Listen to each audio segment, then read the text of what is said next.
శ్రీమాత్రే నమ. జై గురు దత్తాత్రేయ నమ. ఈ వీడియోలో మనం ఫిబ్రవరి 17వ తారీఖున కుంభరాశి యందు ఏర్పడబోతున్న పంచగ్రహ కూటమి, అలాగే ఈ 17వ తారీఖున అమావాస్య ఏర్పడుతుంది. అలాగే ఒక గ్రహణ యోగం ఏర్పడుతుందన్నమాట. అంటే గ్రహణ యోగం అంటే సూర్యుడు, చంద్రుడు, రాహు ఒకే రాశిలోకి వచ్చినప్పుడు గ్రహణం యోగం ఏర్పడుతూ ఉంటుంది. ఈ గ్రహణ యోగంలో పుట్టినటువంటి జాతకులు ఎవరైనా ఉంటే వాళ్ళు జీవితంలో అనేక ఒడిదుడుకులు, ఇబ్బందులు ఎదుర్కోవడం జరుగుతూ ఉంటుంది. అంటే సాధారణంగా ఈ యోగాలు పుట్టినప్పుడు ఉన్నటువంటి యోగాలు ఆ వ్యక్తి యొక్క జీవితాంతం ఏదో విధంగా వెంటాడుతూ ఉంటాయి.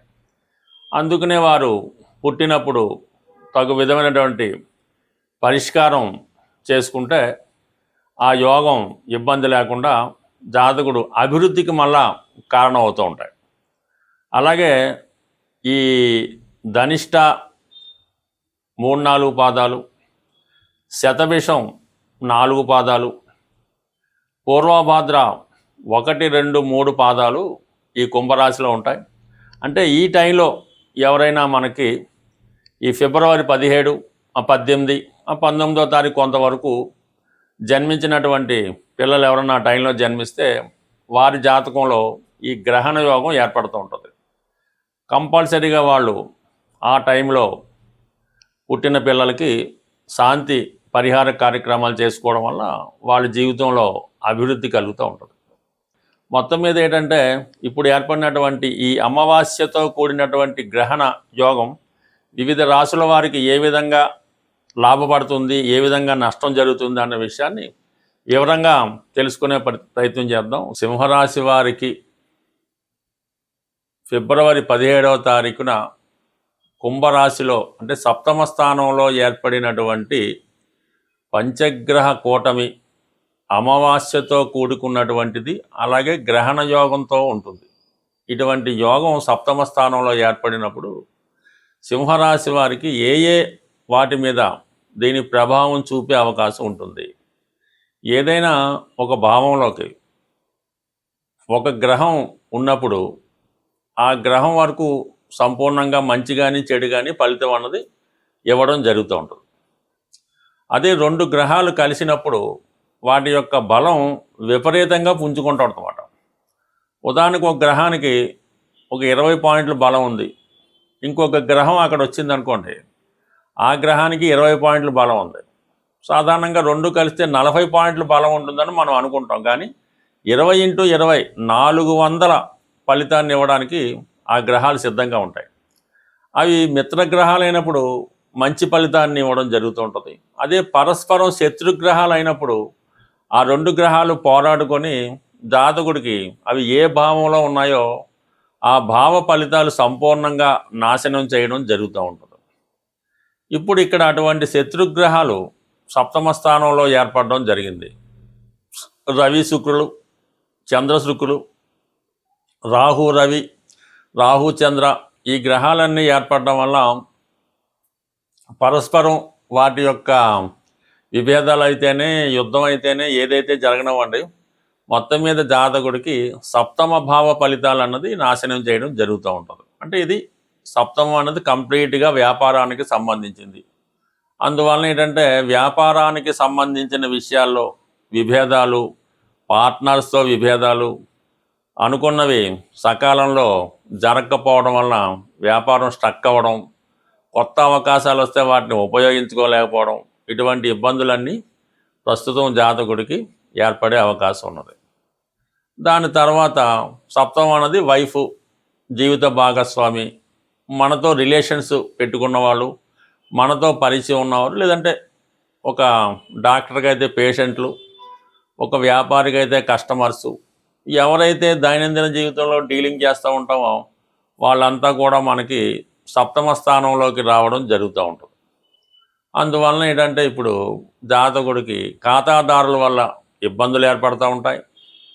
అలాగే వ్యాపార భాగస్తుల మధ్య విభేదాలు రావడం వల్ల కొంతమంది జాతకుడిని మోసం చేయాలనో ముంచాలనో ప్రయత్నం చేయడంలో వాళ్ళు చాప కింద నీరులాగా జాతకుడికి ఇబ్బంది పెట్టడం జరుగుతూ ఉంటుంది. జాతకుడు ఏమాత్రం అప్రమత్తంగా ఉండదు. ఎందుకంటే రాష్ట్రాధిపతి రవి రాహుతో కలిసి ఉండడం వలన జాతకుడు ఒక భ్రమలో ఉంటాడు. దాన్ని ఉపయోగించుకొని ఇతనితో కలిసినటువంటి పార్ట్నర్సు ఇతన్ని పూర్తిగా ఇబ్బంది పెట్టి నష్టాల్లో కలగజేసే అవకాశం ఉంటుంది. కాబట్టి ఏదైనా కొత్త వారితో వ్యవహారం చేస్తున్నప్పుడు కానీ, కొత్త అగ్రిమెంట్లు చేస్తున్నప్పుడు కానీ సహజంగా జాగ్రత్తగా ఉండాలి. అలాగే పెళ్లి సంబంధించిన విషయాల్లో పరస్పరం ప్రేమించుకొని చాలా కాలంగా ఇష్టపడి చివరి నిమిషంలో, అంటే ఇప్పుడు పెళ్ళి చేసుకుందాం అనుకున్న సమయంలో వివిధ కారణాల వల్ల ఈ వివాహం అన్నది జరగకుండా ప్రేమికుల మధ్య ఎడబాటు రావడం, ఆల్రెడీ వివాహం అయినటువంటి దంపతుల మధ్య ఏదో విధమైనటువంటి చికాకులు రావడం జరుగుతూ ఉంటుంది. బట్ ఏదైనా ఈ పంచగ్రహ కూటమి ప్రభావం వల్ల కొద్ది రోజులైనా ఇంచుమించుగా మార్చి 14 వరకు అయినా, అంటే రవి అక్కడి నుంచి వెళ్ళిపోయేంత వరకన్నా సింహరాశి వారు కొత్త వ్యవహారాలు, కొత్త అగ్రిమెంట్లు, కొత్త ప్రేమ వ్యవహారాలు కానీ, పెళ్లి ప్రయత్నాలు కానీ లేకుండా ఉంటేనే మంచిది. ఇప్పుడు మన ప్రస్తుత 17వ తారీఖున ఏర్పడుతున్నటువంటి అమావాస్యతో కూడుకున్నటువంటి గ్రహణ యోగం, అంటే దీనివల్ల చంద్రుడు ఇబ్బంది పడతాడు. అంటే చంద్రుడు బలహీన పడిపోతుంటాడు. పూర్తిగా బలహీన పడిపోవడం వల్ల కొన్ని రాసుల వారికి అది ఇబ్బంది కలుగుతూ ఉంటుంది. అలాగే రవి ఎప్పుడూ బలవంతుడిగానే ఉంటాడు, కానీ గ్రహణం పట్టిన సమయంలో రవి కూడా బలహీనం పొందుతూ ఉంటాడు. కంప్లీట్గా ఆ యోగ ప్రభావం వల్ల రవి తన సంపూర్ణ ఫలితాలు ఇవ్వడంలో ఆసక్తులు అవుతుంటాడు.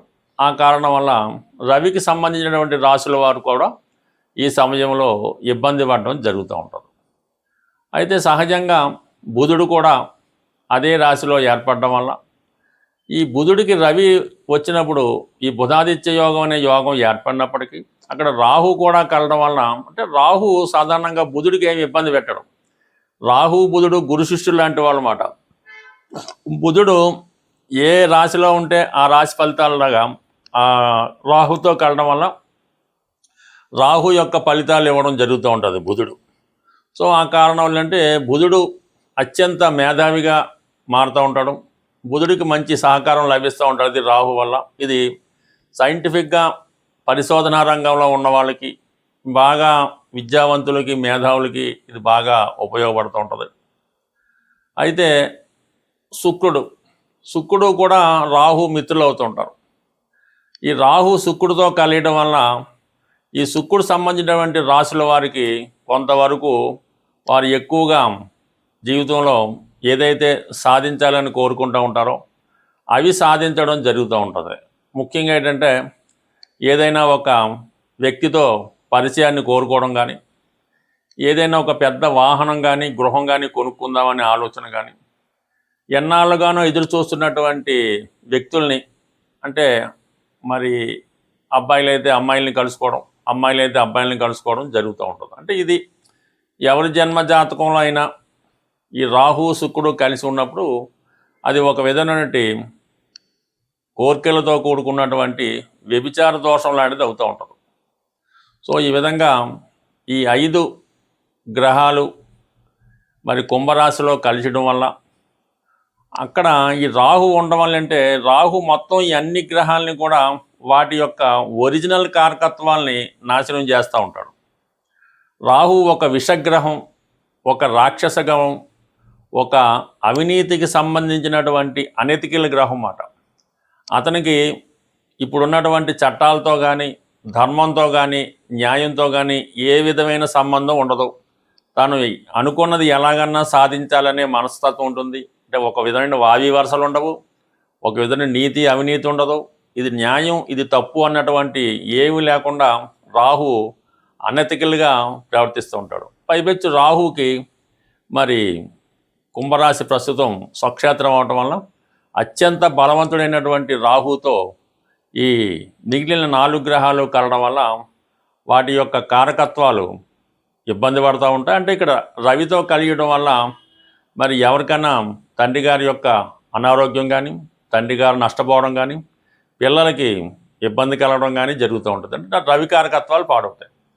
చంద్రుడు కారకత్వాలు తల్లిగారికి అనారోగ్య సమస్యలు, ఏదైనా హెల్త్ ప్రాబ్లమ్స్, ఆవిడ జీవితంలో స్ట్రగుల్ పడడం జరుగుతూ ఉంటుంది.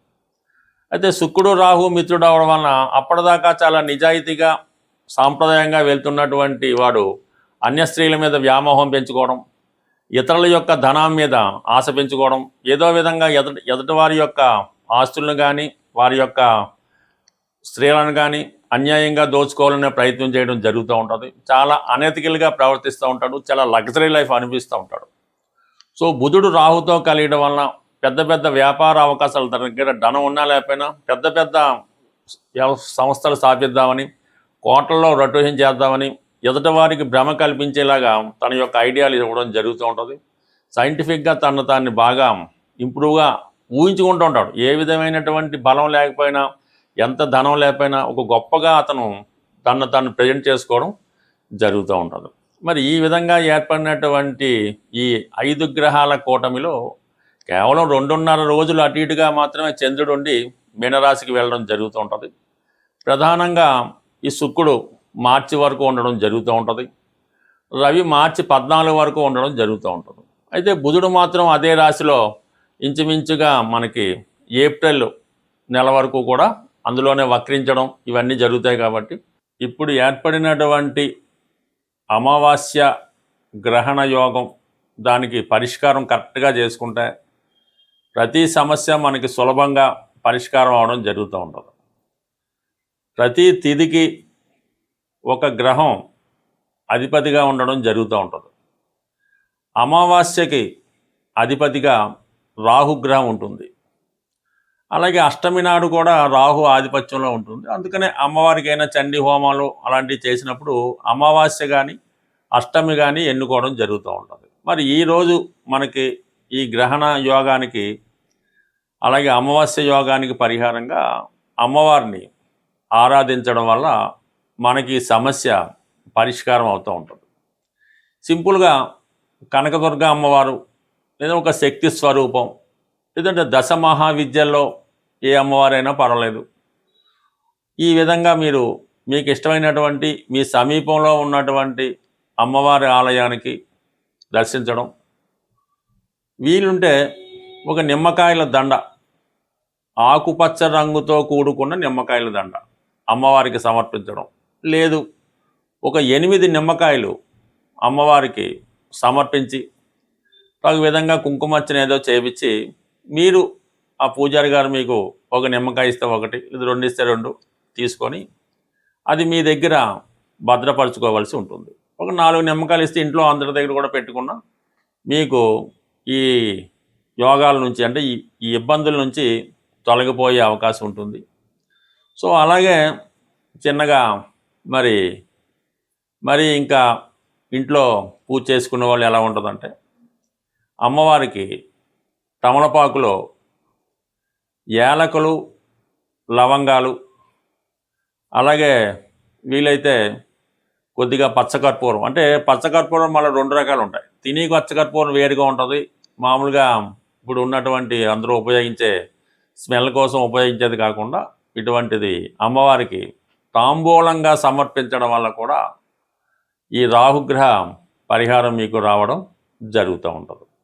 బట్ ఏదైనా ఈ చిన్న ప్రక్రియ మీకు చాలా వరకు అంటే అమావాస్య రోజు చేస్తే మళ్ళా అమావాస్య వరకు మీకు దాని ప్రభావం ఉండడం జరుగుతుంటుంది. అంటే సర్వసాధారణంగా ఈ మధ్యకాలంలో ఏదో ఒకటి ఈ చేతికి కట్టుకోవడం జరుగుతూ ఉంటుంది. తాయెత్తు లాంటిదో, రక్షనో, అమ్మవారిదనో, ఆంజనేయ స్వామిదనో ఈ మణికట్టు దగ్గర ఇవి కట్టుకుంటూ ఉంటారు, రక్షాబంధనాలా కట్టుకుంటూ ఉంటారు. అవి చాలామంది ఏంటంటే సంవత్సరాల కొద్దీ అవే వాడుతూ ఉంటారు. అది సాధారణంగా మీరు అమావాస్య రోజు చేతికి ఉన్నటువంటి ఇటువంటి ఈ బంధనాల్ని, రక్షాబంధనాల్ని, కంకణాలని కంప్లీట్గా అవి తీసివేసి ఏదైనా ఒక చెట్టు మొదల్లోనో నదిలోనో కలిపివేయటం మంచిది. మళ్ళీ మీరు కొత్తది అమావాస్య రోజు మళ్ళీ కొత్తగా ధరించడం వల్ల దాని పవర్ మళ్ళీ వచ్చే అమావాస్య దాకా ఉంటుంది. అంతే తప్ప అటువంటి ఈ రక్షాబంధనాల్ని, తాయెత్తుల్ని వాటిని ఇలాగా సంవత్సరాలు బట్టి ఉంచుకోవడం వల్ల కూడా అది ఇబ్బంది కలుగుతూ ఉంటుంది. బట్ ఏదైనా కొన్ని పరిహారాలు చేసుకోవడం వల్ల నమ్మకం బట్టి ఆధారపడి ఉంటుంది కాబట్టి మరి ఇటువంటి ఈ పరిహారం సాధారణంగా చేసుకుంటే మంచిది. సో ఏదైనా మీరు అమ్మని నమ్ముకుంటే అన్నీ ఉన్నట్టని ఏదైనా ఈ గ్రహణ యోగం నుంచి తొలగాలంటే మీరు గట్టిగా పట్టుకోవడం అమ్మవారి యొక్క పాదాలు, ఆ సమస్య అదే మీకు సాల్వ్ అవుతుంది. స్వస్తి.